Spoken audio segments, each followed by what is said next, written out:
2020 has asked a great deal of all of us, of all of our citizens.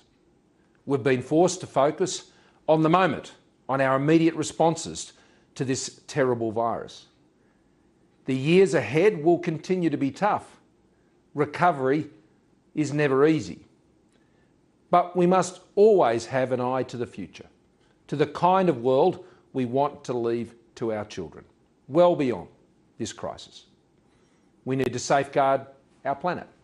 This is an ongoing, long-term and collective responsibility. We must pursue economic models that support growth and sustainability. And I thank the Presidency for convening this important event and providing a forum to discuss the many approaches to achieving a sustainable recovery. It's good that the G20 is in strong agreement about the importance of preserving our oceans. Now, this is a very important issue for Australia. We're surrounded by oceans. We're the world's only single nation continent. Our oceans define, literally, who we are as a country. And we share this with our neighbours, especially our wonderful Pacific family. This is why I'm a proud member of the high-level panel for a sustainable ocean economy. We've got a great story to tell. Acting on our G20 Osaka Blue Ocean commitment, we've ramped up our actions to reduce maritime plastic pollution. Now, this includes, in Australia, banning the export of plastic waste. This means each year 187,000 tonnes of waste plastic will no longer be shipped off to developing countries, where too often, sadly, it ends up damaging the environment. It's our waste, it's our responsibility, and Australia is living up to that. And we are absolutely aligned with the G20 presidency preserving our coral reefs. This is so essential. We've invested $1.9 billion in our world-leading Reef 2050 plan, which has been endorsed by none less than the World Heritage Committee and praised by the OECD.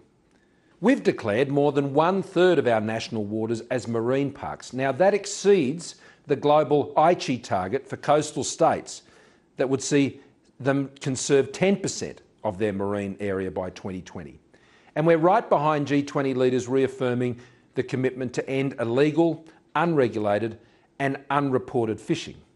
This steals the livelihoods of those who depend on those fisheries within their sovereign waters. This is an issue we are working hard on in our region through the $2 billion Pacific Maritime Security Program. It involves Australia providing patrol boats to 12 Pacific countries, conducting surveillance and sharing information and data to help protect their sovereign fisheries. Our efforts to halt biodiversity loss will also remain a critical focus, including through our investments in sustainable land management, wildlife recovery after last year's terrible black summer of bushfires, and soil conservation. And Australia is committed to practical pathways to reduce our emissions and meet our emissions reduction targets. And we've got great form on achieving our goals. What we've set, we've met, and we've exceeded it. Now, this includes for the future further unlocking promising low emissions technologies. Technologies like hydrogen, carbon capture and storage, green steel and aluminium. These can make massive inroads into reducing emissions, not just here in Australia, taking care of our commitments, but globally as well.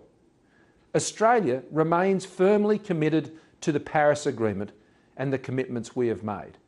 We have overachieved on our Kyoto targets by some 430 million tonnes. That's nearly a full year's worth of our emissions. And we're right on track to not just meet our Paris target, but to beat it. So to finish, let me say this. As G20 members, we all have important responsibilities to the present, but also to the future. We must all take action to safeguard our planet for our peoples and for the generations to come.